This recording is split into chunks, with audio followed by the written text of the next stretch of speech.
Ibu-ibu mah tinggal keprok. Da tukang masak minyak mahal stres. Iya ya, para taipan mempermainkan wae ya. Duh, urang doakeun ku urang pamimpin urang kaharep sing leuwih alus. Lamun nu ayeuna can alus sing alus, lamun didoakeun alus teh alus we wasina digenti we kudu leuwih alus lah gitu. Amin ya Allah ya Rabbal alamin. Jokowi goreng sina diganti we tahun hareup 2024 mah kudu anyar.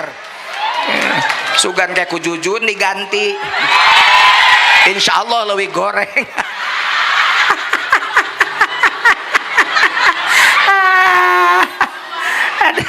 Ada meni stres ningali ibu-ibu minyak goreng mahal.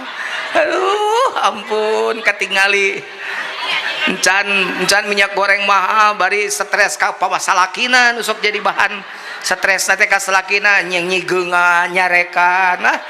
Geus ampun, ibu-ibu di belah ditu ieu mah nu ayeuna di darieu gitu. Da ari urang dieu mah pan sok ngararaji mah nya goreng ka salaki. Ulah sok goreng ka salaki teh. Pokona ka salaki malayanan keur hayang, keur teu hayang ge oge layanan. Lamun keur teu hayang ngalayanan teh jadi ibadah. Keur hayang mah biasa. Mun keur teu hayang layanan sok goreng tara ka salaki. Tara ngagoreng salaki, manya salaki digoreng.